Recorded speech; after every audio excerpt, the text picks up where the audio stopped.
Good evening, everyone. Welcome to episode 4 of the PTFC podcast. We're recording this on New Year's Eve, and I'm actually joined today by Leon Field. How you doing, mate? How about you? Yeah. So Leon is obviously the manager that started us with us this season alongside Ryan Turner. Gibbo took over, but no one would argue that Leon did a hell of a lot for the club in his time there.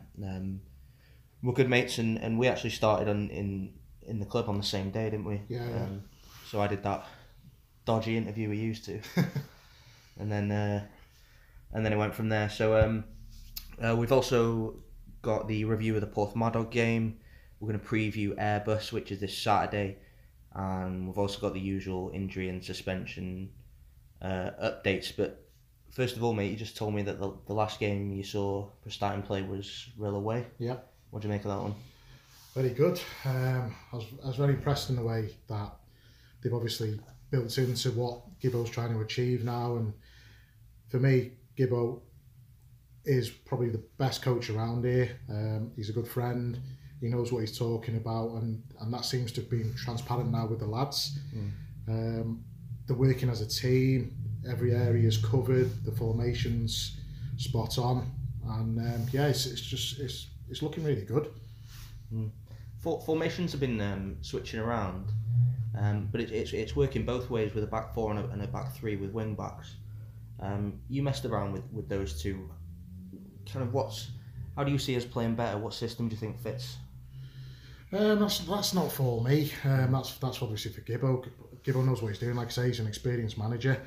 I just enjoy watching you play. It's very fluid. The lads are very keen to impress the manager, the fans, and let's not take it away. Those fans were absolutely unbelievable against Rill. It was phenomenal, and it's just giving everybody a massive lift.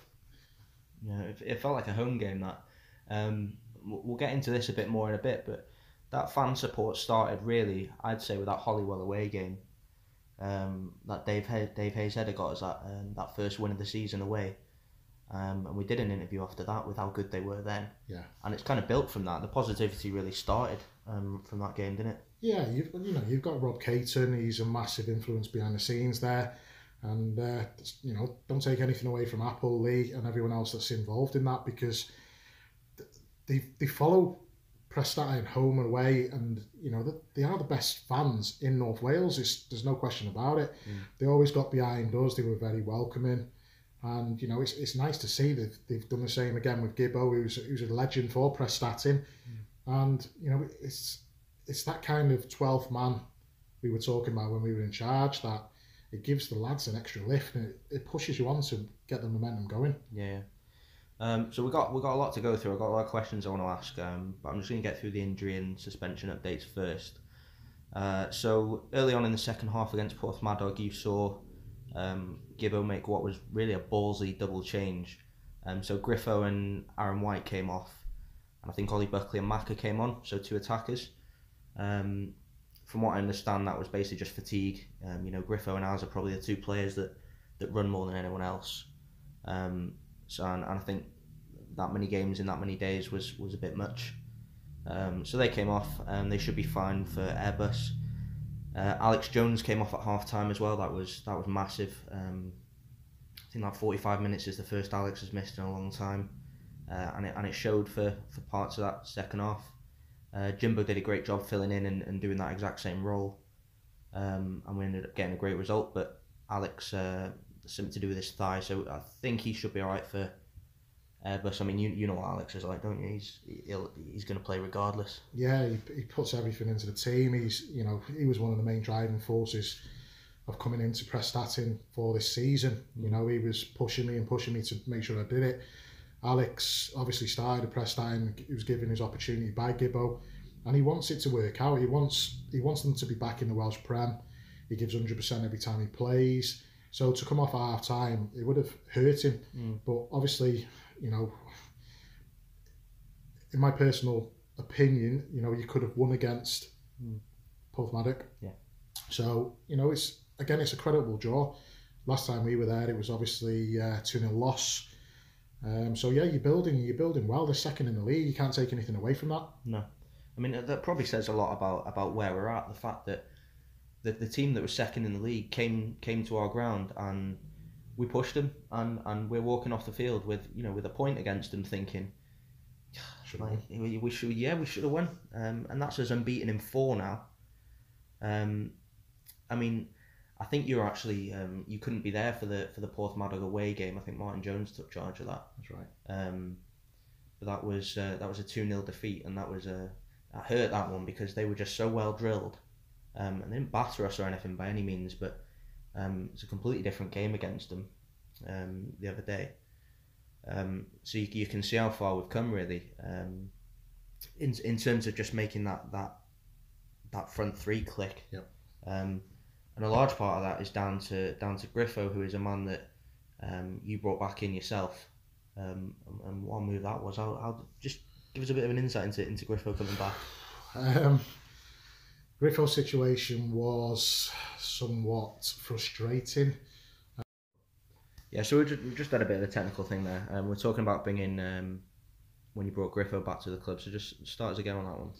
Yeah, like I say, it's very frustrating because obviously he came and approached us, but by the time we managed to put the 7 days in, there was a massive to do with it all, and Sports was then saying they were going to put complaints to the Welsh FA.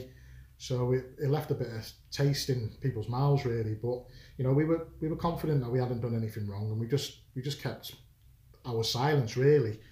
And obviously when he did come into the side, he made an instant impact. I know we lost against Holyhead, I think it was. Yeah.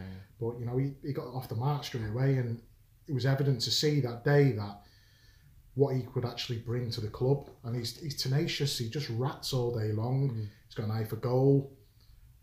For me, he's a quality player, and he deserves to play at that level again. And he's thriving in the Gibbo again. Yeah. I was going to touch on the Holyhead game in a bit because it was a big game because it was bittersweet in a lot of ways. So that's to this day that's the only game that Holyhead have won this season. They haven't won another game, and they didn't even deserve to win that game. It was shocking. So it was bad for that reason, but it was good because it was Griff's first game. You could see what he was going to bring to the side. He scored on his debut. Fans loved it. And it was just weird. What went wrong in that Holyhead game from your point of view on the pitch? Well, I just remember it from kickoff. The ball went over, and it was Scotty in goal and Kershey. They just had a mix-up, and before we knew it, the ball was in the back of the net, and then all of a sudden there was another strike from I'm not sure who it was. It might have been Ketley. Somebody hit it from a distance, and it just went in. We just seemed to just switch off. There was nobody seemed to know what they were doing, and we take full credit for that because obviously we barked the instructions to them, and they just never got going. It was only till the second half that we actually tried to come back into the game, but we were crap. And I'll never forget, we had obviously Gary Marston having a pop at us, and he was right in everything he said, and those fans followed us all the way to Holyhead, and at the end of the day we were terrible. So that was a low point, and I think when we play Holyhead in a few weeks, there'll be a chance to right that wrong there. But besides that, there were so many positives to take from that pre-season, especially when you were still kind of finding your feet, finding your 11.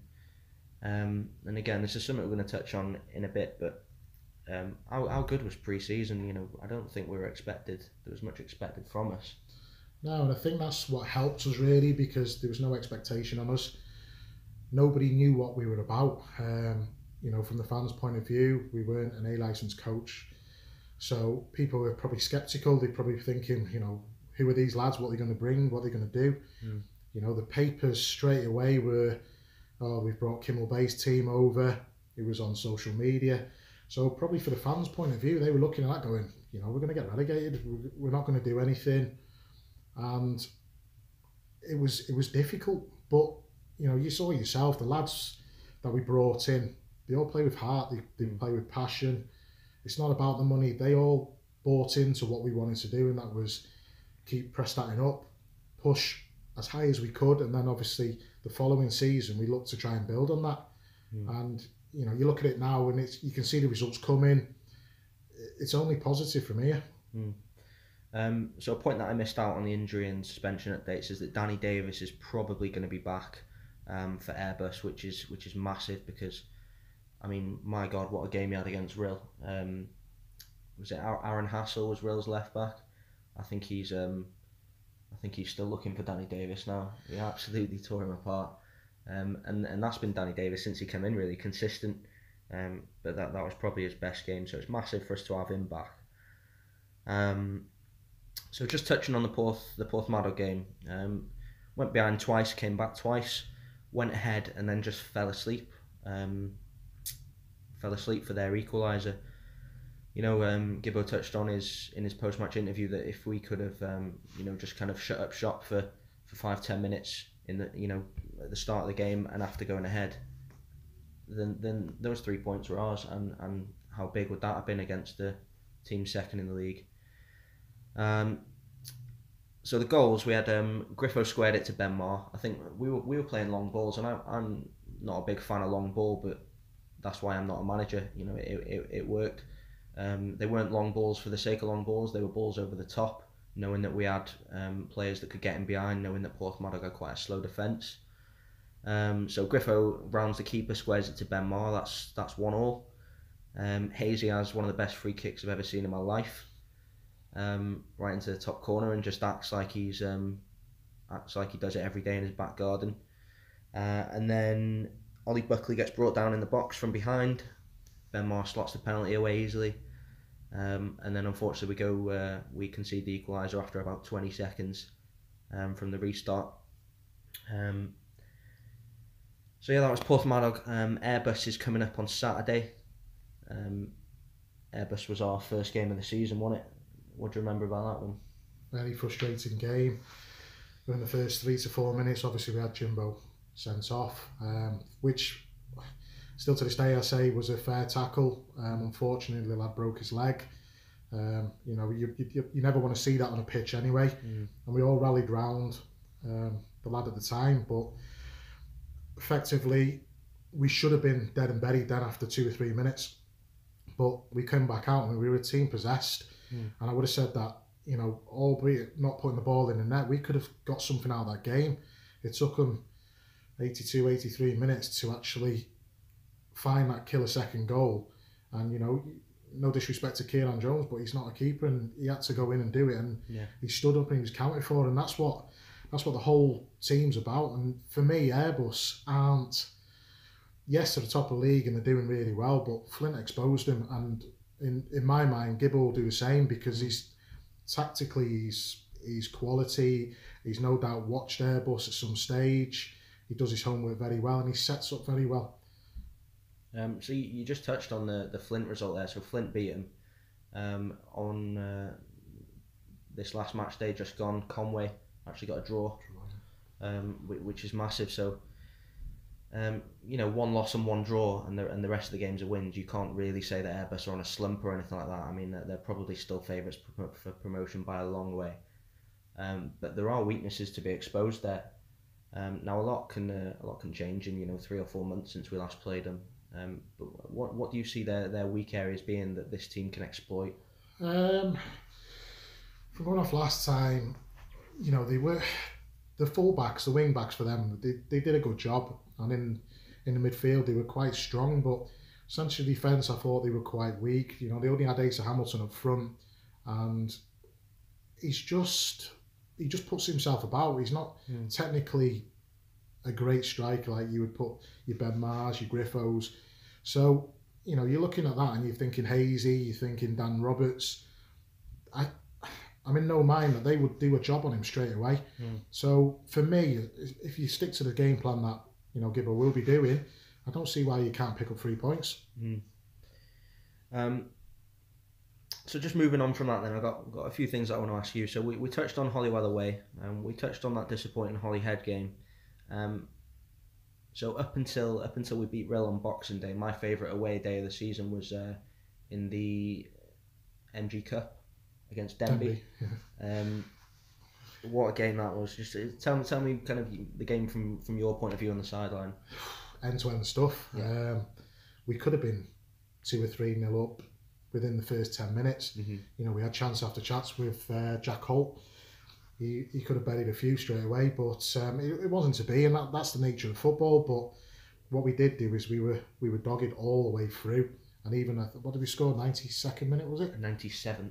97th. Yeah. So yeah, it was right at the death, but that just goes to show what the lads were about. And you know, Ryan Woods, he was injured at that time. Forza Menza went straight through him, and you know, everyone just bigged themselves up. They pulled everything together, and we come away with that win. And it was massive because it gave us that sense of we can do this. We can actually compete at this level. You know, it's going to be hard, but with the passion that everyone was showing, you know, we could do something. Yeah. So we've touched on recruitment slightly, but you know, let's put it how it is. You came into the team and there was no players. You know, you had a youth setup, and I'll touch on that in a second. But you had to build a squad from scratch. So how did you and Ryan go about that from June 11th? Very difficult. You know, we obviously had the interview. We were successful in getting the job. We were told at interview level, you know, we still had 8 to 9 players still available. Mm-hmm. That soon transpired to being nobody.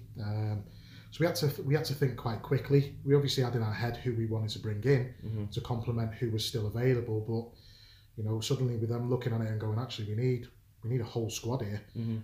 We need people in. So you're looking at what, 22, 23 players. Mm-hmm. And that wasn't easy because I don't have that kind of pull like Gibbo does. You know, you look at the players he's brought back in now. You know, we couldn't do that, and that just goes to show what he's about. He's a great coach, but for us it was very difficult because obviously there was stuff going on in the background, and you know, Lee and Apple, they were brilliant. You know, they give us the opportunity to try and succeed at this level, so you know, we'll always be thankful for that. But they were looking at trying to offset the club with somebody else because obviously they wanted it to be stable because they're 100% behind Prestatyn. So for us, we were obviously doing a lot in the background. I was then going out and trying to recruit players, whilst you know, I just left Ryan with just doing the coaching, and together we worked quite well. It was just unfortunate the way things had happened, but you know, we knew enough players that we could bring in to put a team out there. We didn't expect us to gel as quickly as we did, and I think that was the massive difference because all of a sudden, you know, I always believe in, you know, you get everyone on side first and they'll do the business for us. But I would say within the first game, really, in pre-season, everyone seemed to just hit it off, and training was fun. They were loving it, and everyone got behind what we wanted to do. You know, even the games, you know, we were told, "Oh, I don't expect anything this," and this is by the fans. They were saying, you know, all we want you to do is just go out there and play, just give your all, and we'll be happy. And you know, the lads got behind it, and it was quite good to see how well we did perform in pre-season. Yeah. So we touched on Alex, we touched on Griffo. In fact, we'll just go back to Alex for a second. Yeah. So you made him captain, still captain now. There's no one else that I would put above him as captain. I think he's absolutely brilliant in that role. Was he always going to be captain? Did he always show those qualities? Yeah, he's a born leader. And like I say, he was one of them that was pushing us more to come into Prestatyn because he sold the dream to us that, you know, this is where he started. He was given his opportunity by Prestatyn. He wanted to play in the Welsh Prem. He believed that we could do it. He wanted to make the fans proud. He sold us on how good the fans were, and you know, they lived up to everything he told me. So yeah, it was a no-brainer really. Obviously we didn't expect to get Hazy back. Hazy would have been in contention as well. So he's another massive leader on and off the field. But for me, Alex he epitomised everything I believed Prestatyn's about. How important was it getting Hazy back? And how did you go about that? Hazy was massive. Again, he's a club legend. Everyone knows that. To get him in was hard. I think 6, 7, 8 weeks. You know, I was constantly bogeying him, week in, week out. What's it going to take? How are we going to get you back in? I want you back in. And, you know, it was just bringing him back was going to give us that push that we needed. I thought to take us in the league further on. And eventually he managed to to sign on the dotted line, and it was massive for the club that day. It was massive. Now you brought a few players with you from Kimmel Bay. Ben Corley, I thought did really well in his early days in pre-season. Got shifted about in positions a bit, but when he found his place, I thought the left foot he has on him was actually really important to what we were doing. Jimbo Hay is the main one. Now I think he's one of them utility players. You put him at the back, you put him in midfield, you know what you're going to get from him. Does a job, sprays it about. Another leader on the pitch as well. I guess you're not at all surprised, having worked with him at Kimmel Bay, at how well he's actually fitted into this squad. Yeah, James, he keeps himself fit. I've never known a lad, anyone like him really, that he's constantly doing that extra work on his own. Mm-hmm. Even when we were deciding we were going to, because we were still sticking with Kimmel Bay, we made sure everything was in place. We were going to take that time off then to go and relax and recuperate, ready for the season. So as soon as I put it to the lads, Jimbo was out there doing road running, he was up mountains. Mm. But that's Jimbo all over. He wants to play at the top level, and we know he can do it. And under Gibbo now, I think he's going to thrive. I still speak to Jimbo. He is his brother-in-law. So he's just a great player. He's a great person to have around. In the dressing room, he's good. He's always turning up for training, unless he's obviously with the fire service. But yeah, he's quality. But going back to what you were saying about Ben Crawley, Ben's a massive player. Unfortunately, due to trying to get a formation that was suited, you're right in what you were saying. He was shifted here, there, and everywhere. And for me, Ben was a massive shame, because he's got a wand of a left foot, and I don't think he had the opportunities that he deserved. And if we could have kept him, I would have loved to. But I think, obviously with Dave Collins going over to sports, the best mates, I think he had a word with him.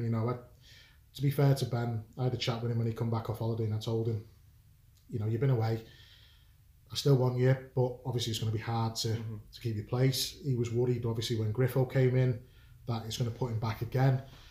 But I would have liked him to stay and to obviously try and push forward, because in my eyes, Ben can do it at that level. And, most people we brought in, I feel, could have done a job. Yeah. Chris Bennett is another one of them, massive part of the squad now. In many people's eyes, he's the starting right back, right wing back, whatever we're playing. He's got that side nailed down, much in the same way that Casey has on the other side. Now Bennett was player of the year at St Asaph, was he? Yeah. Did you talk to him? Did he want to come and play for Prestatyn? And again, are you surprised at how well he's doing? Not surprised at all, no. For me, Benno was quality. I knew of him, I didn't know him personally. Benno just turned up for training, and what a godsend it was, because as soon as we seen him, I said to Bolly, we need to sign him. And he's like, just hang on, hang fire, give him a few weeks, see if he settles in and see how he gets on. But, he keeps himself fit. The only frustration with him is he works away a lot. Mm-hmm. So that consistency's not there, but for me, he was dominant every time he played. He was quick, he was strong, he got back, he can strike a ball as well. Yeah. So, he's got pretty much everything. He just needs that next level to take him on, which he's going to get now. Yeah. So one of the first massive kind of positive things that you did when you came in, you signed 5 of the youth squad up to the first team immediately, got them to commit their futures, and I didn't realise at the time, how big a thing that was, but the fans loved it. So in that mix, you had Nathaniel Hume, Aaron White, Macaulay Taylor, Elliot Lloyd, Mike Fawkes was in there as well, and then you obviously had Casey and a couple of others. Now, when you came in, how quick were you to kind of realise how big youth is with Prestatyn, and how long did it take you to realise the quality that you had at your disposal? I obviously spoke to Gibbo before we came in and during, and I remember when he was playing, it was all about the youth coming through and giving opportunities, and that's something that we wanted to continue. We wanted to, obviously, if they were good enough, they'd be put in. And for me, Casey, Steve, Azza White, they were all hard-working young lads that turn up week in, week out to training. They get involved. Considering they were young lads, they were quite a big presence within the dressing room. So for us, that was like, yeah, these lads deserve an opportunity. So it was a no-brainer to bring them through the ranks. But it's not just something that we're doing now. This has been going on with Dave Fuller, through Gibbo.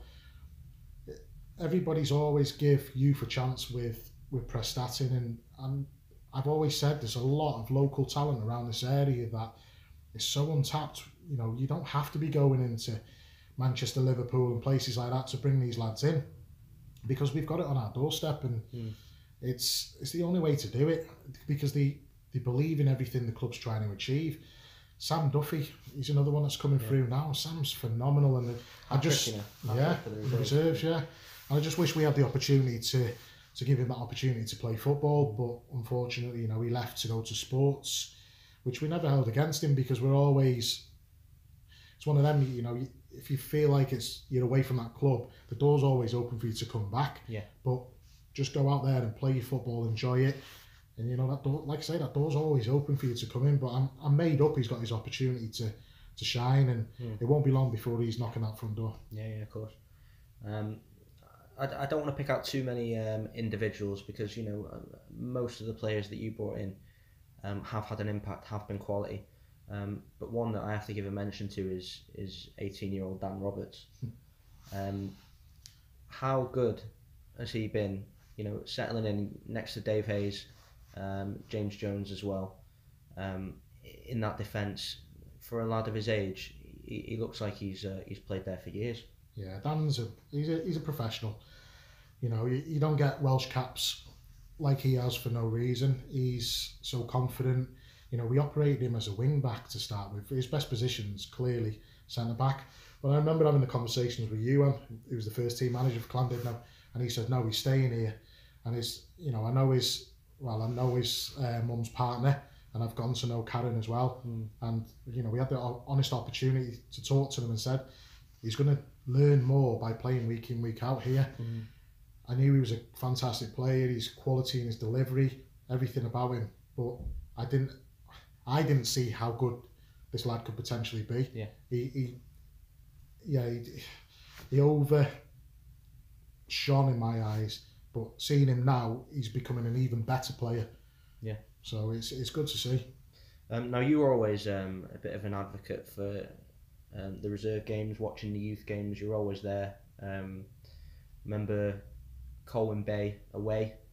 That was a good game, and you picked out, you know, Jay Norbury's performance, who's now knocking on the door.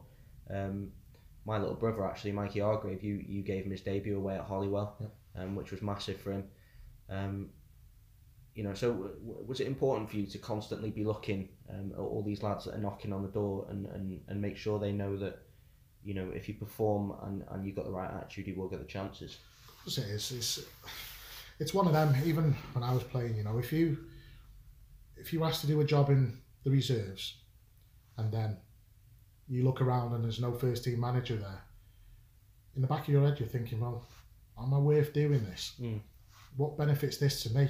Yeah, I can go out and score a hat-trick, but if no one's there to actually pick up and see everything that you're doing on that pitch, I just think it's worthless. So I always said from day one that whether I go down or Ryan goes down, we'd always have somebody each week watching reserves. And you know, like you say, we picked out that Jay Norbury.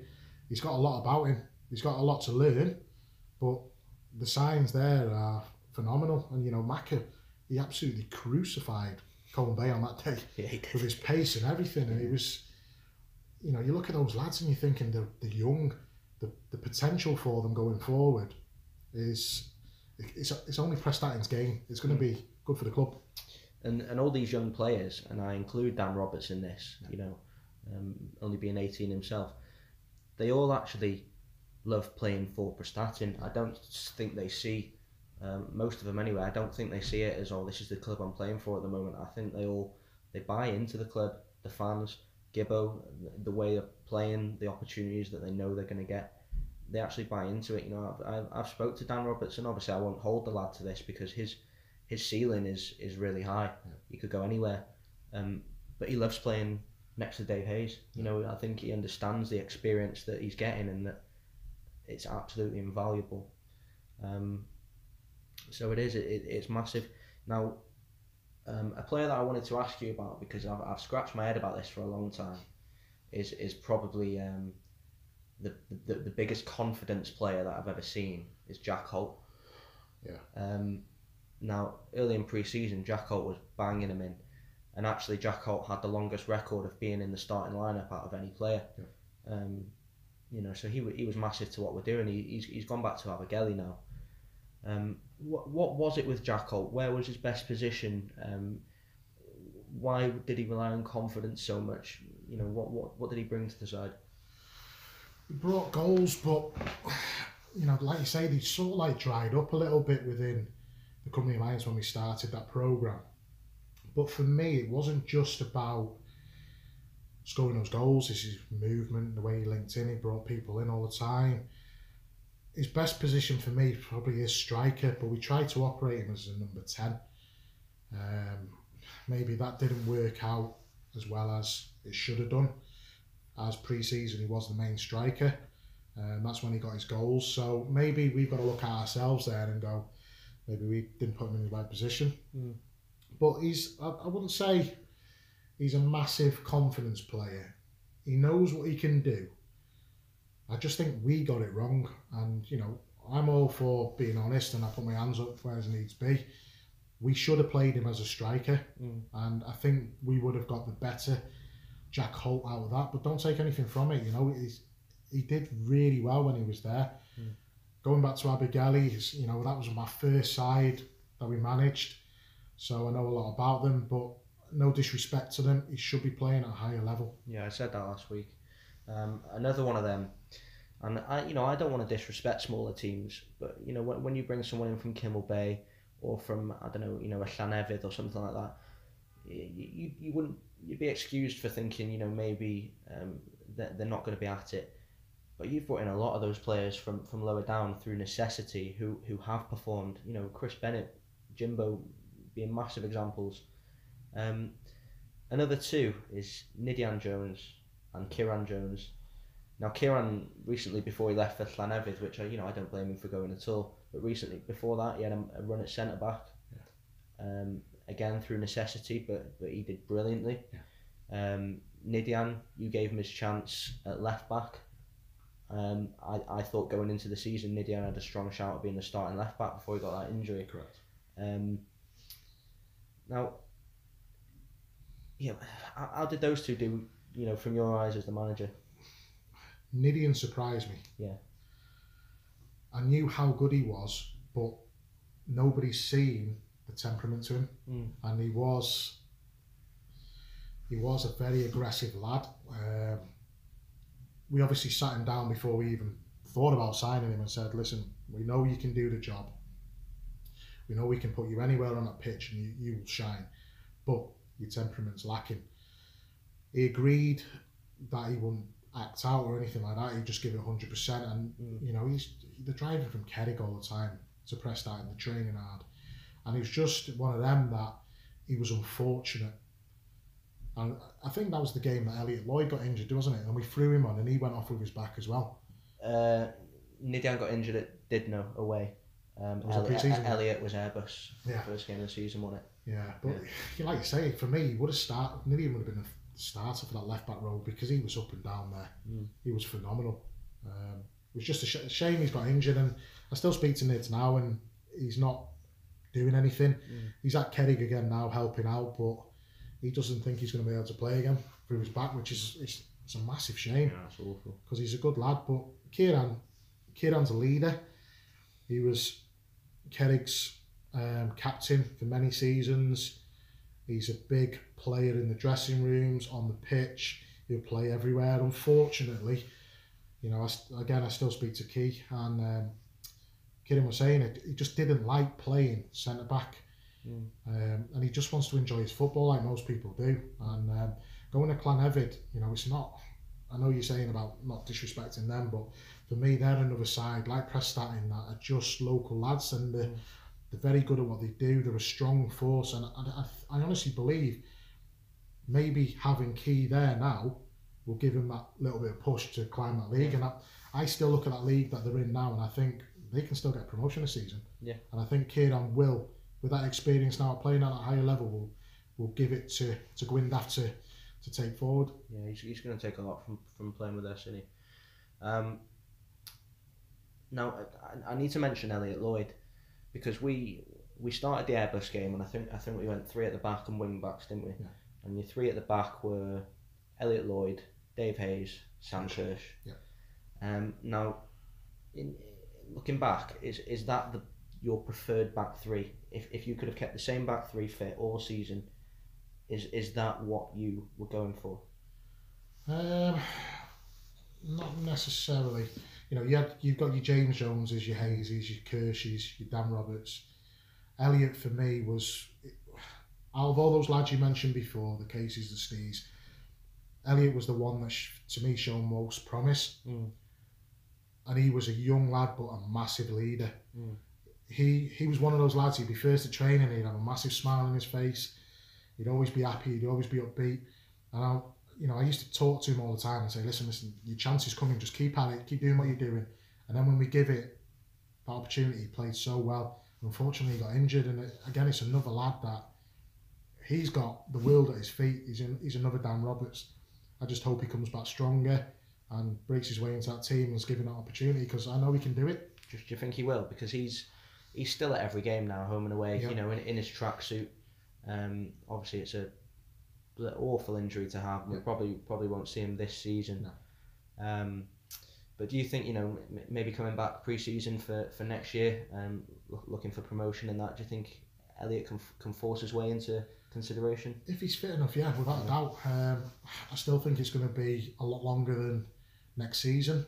It was a bad injury, but he's got all the qualities there, and I think partnering with Dave Hayes, again, like you're saying with Dan Roberts, Dave's a leader. He passes on his quality, and with Hayes, he's just effortless. Everything he does, he reads the game well. For me, there's nobody better there, and you've got to keep Davey Hayes fit, keep him happy, and he's going to bring that whole side through, because he's not going to be able to play forever. But if you can give him another couple of years and he brings up Elliott's and your Dan Roberts's, suddenly you've got phenomenal young lads as your centre backs. Yeah.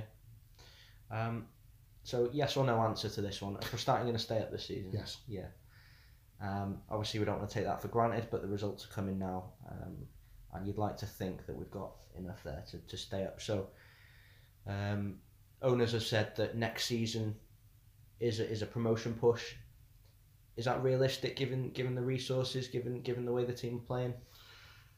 100%. Yeah. You've got, like I said to you before, you've got the best manager in there. You've got Dave Farrell, Paul Fazackley. They're willing to obviously get the club going. They've pumped a lot of money into it. They've stabilised the club when nobody was wanting to come on board and take it by the horns. These lads have come in and they've spent their own money. They've put a plan in place that they want to achieve. And even when I was there, I spoke to Dave and I've spoke to Paul. They want Prestatyn to do well. Mm-hmm. It's not, we're going to put money in and see how it goes.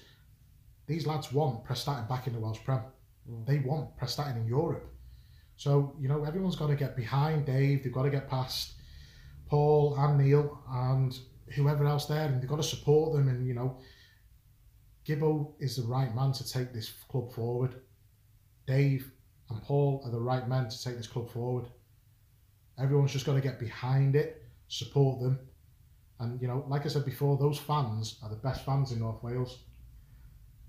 Every game they're going to be that 12th man, and it's showing, and it's really, really good. I'm optimistic to know that they're going to get into the top 6 this year. Top 6? Yeah. Okay. Who would you see as the main rivals next season then? I mean, I'm just going to say I don't think anyone's going to catch Airbus, so they're going up. So next year you're going to have Rill in the mix, Flint, Bangor, who I think we're already up there in terms of quality of the style of play we're playing. I think we're already up there with them lads. Of course you are. I think I only see whoever comes down as being a major contributor to who Prestatyn need to beat. Obviously, Flint's always there or thereabouts. Niall, he operates really well in the fact he's got the contacts there to bring the better lads in. I don't think he utilises them as well as he probably could do, but he's got a foundation there that works well for Flint. So they're always going to be there or thereabouts. Like you say, your Airbuses, I don't think anyone's going to catch them. There's still points to be taken from them. Prestatyn are going to get those 3 points this weekend. But your Bangor Cities, you know, you've just got Gary Taylor-Fletcher there now, and they've seemed to have gone on a slope again, where they've gone backwards. So yeah, like you say, it's whoever comes down now, that's who you've got to be watching out for. Yeah. But I don't see Prestatyn having any issues next season, and you know, we don't know who Gibbo's got in his mind. He might want to keep everyone he's got now, or he might want to bring other players in. Only Gibbo knows that. Yeah. But he will make that side as strong as possible to take him into that Welsh Prem. Yeah. I like your positivity about taking 3 points from Airbus. Obviously that's an away game. We've got a reserve game on Friday. I think the reserves are at home to Llanrwst. So get down to that if you can, everyone. Airbus away, and then we're back at home the week after, and I've forgotten who we're playing, I'm sorry. So I think we'll leave it there then. Cheers, mate. I appreciate that. No worries. Cheers, bud.